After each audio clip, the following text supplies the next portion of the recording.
Es gribētu arī parunāt par konkrēti par komandām, proti Islande, Velsi, jūs jau minējāt.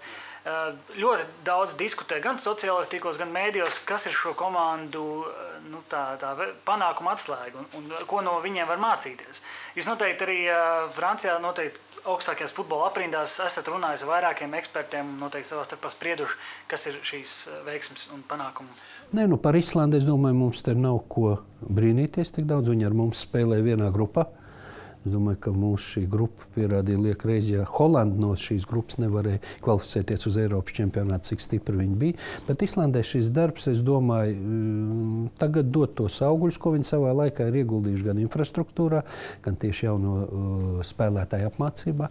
Es domāju, ka pareizi arī transferu politikā, jo viņi pārsvarā ļoti daudz bērnu jau tādā vecumā, kad viņš tuvojas, kad var redzēt, ka no viņa var izaugt labs futbolists, viņš jau brauc uz ārzemju klubiem. Un ko es uzskatu par galveno, protams, viņa panākumu iemeslu, tas ir viņa treneris. Tas ir Lars Lagerbergs, kurš, es domāju, pierādīja, strādājot arī ar Zviedrijas izlasi un tagad ar Islandes izlasi. Es klausījos viņu vienu no lekcijām šogad, tā bija Bratislavā, kur mēs kopā ar Dainu Kazakeviču bijām. Ļoti interesanti. Un man ir prieks, ka viņš šogad piekrita arī atbraukt pie mums, un rudenī viņš atbrauks pie mums uz pro licenci, un es domāju, būs iespēja gan mūsu treneriem un arī žurnālistiem piedalīties tādā viņa lekcijas laikā. Ko mēs, Latvijas futbols, varētu paņemt par piemēru no Islandes? Neskaidrā treneri, bet turbūt ko var. Es saprotu arī, ja tā atgriežoties atkal pagātnē, 2004. gadā mēs bijām tie, kas kvalificējās, un daudz no mums ņēma piemēru, un kādā veidā tas viss, jo ir daudzas attīstītas valsts, negribam tagad viņas nosaukt, kur futbols arī ir viens no vadošajiem sporta veidiem, kurus nekad dzīvē nav bijuši Eiropas čempionātā. Toreiz skaidrs, es domāju, vairāk bija arī veiksmes faktors, tāds savs, tā kā atceroties to, es saku, tas bija tāds interesants notikums visā Eiropas un pasaules futbolā. Varbūt ne viņš bija tik līdz galam pamatot. Ko mēs varam paņemt? To, ka mums ir jātīst noteikti infrastruktūra, jo bez infrastruktūras to nevar sasniegt. Un tā arī Islanda arī viņam ir tās halles, gan mākslīgie laukumi, jo viss tas, es nezinu, tu pats esi bijis tur, vai ne? Mēs arī izlasu tur esam spēlējuši. Tā vide, kur dzīvo visi Islandes cilvēki, viņi ir tādi depresīvi. Un es arī vienā no intervijām arī devu tādu kā faktu, ka vismaz agrāk tā bija, ka līdz 20 gadiem šī valsts ir pirmā vietā pasaulē, līdz 20 gadiem jaunatnē, kur ir pašnāvības skaitļi.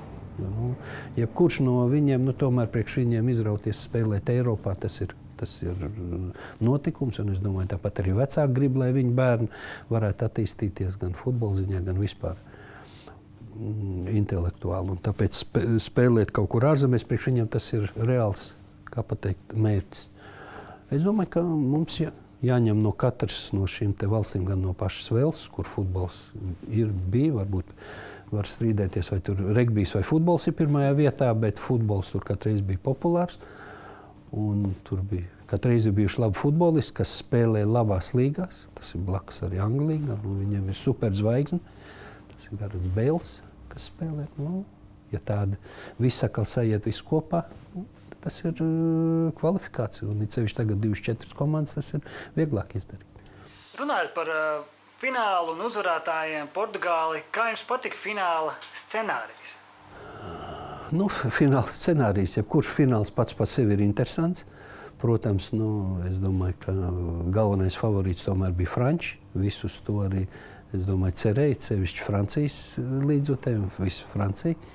Bet, liekreiz pierādījās, ka tomēr spēles organizācija un pašaizliedzība, protams, arī veiksme, ir viens no faktoriem, lai varētu uzvarēt futbolu. Es domāju, tad, kad es neatceros, kurā minūtē, 20. man liekas, kad Ronaldo dabūja traumu un viņu nones no laukuma, tad viss domāja, tagad viss darbs jau ir izdarīts, ka varēsim spēlēt. Bet liekreiz pierādīja, ka nekatreiz uzvar tas, kas ir favorīts domāts pirms spēles. Protams, arī paveicās, es domāju, šeit es jau runāju saistībā gan ar tiesāšanu, gan ar visu to spēles organizāciju. Ja Portugāļi būtu iesituši to sodu sitienu, kurš trāpīja pa šķērskoku, es neatceros, kas sit pavārdi. Varbūt nav tik svarīgi vēl kaut ko, jo tur bija sots jādod uz otru pusi. Jūs laikam arī atceraties. Tas būtu savu veidu, es nezinu, tas būtu skandāls. Bet kaut kas jau runā, ka tas pārkāpums ietekmēja to. Viss jau ietekmē, visu to spēles secību. Skaidrs, nebūtu bijis sots, tad bumba varbūt bijis otrā laukuma pusē. Bet nerunāsim, kas būtu bijis, ja būtu bijis. Bet vienkārši to, ka viņi iesit nākošajā uzbrukumā to golu. Tas jau ir cits jautājums. Bet labi, ka notika tā, kā notika. Kāda bija atmosfēra tieši Saint-Denis stadionā pēc fināls vilpas? Pēc fināla es biju tieši ar tiesnešiem pakšā, kad spēle bija beigusies. Franči raudāja, pusi no komandas, tur arī puiši. Žēl skatīties citreiz, es pārdzīvoju, tās ir emocijas. Nospēlēt tādu čempionātu un beidzamā spēlē papildu laikā zaudēt, tas, protams, jābūt ir stipram raksturam, bet neko darīt. Jūs paši redzējāt, ko darīja Portugāļi un ko darīja Franči. Tas ir diametrāli pretējas emocijas. Kas interesanti, Portugāļi tagad ir mūsu grupā, Eiropas kvalifikācijās pasaules kausa izcīņa. Atbildēt uz jautājumu, gribēju jautāt, kā jūs to vērtēt un ko tas mums var dot, jo es atceros, kaut kad mēs runājam par to, ka mums nekad netrāpās tie angļi, tie vācieši, francūži, tagad mums ir Eiropas čempionu grupā. Tas ir labi, mums jau bija arī. Mums bija Spāņi, viņi vēl nebija pasaules čempioni, man liekas, kad mēs spēlējām atkal vienā grupā. Tas bija 90. gadi un tagad 2000. gadi.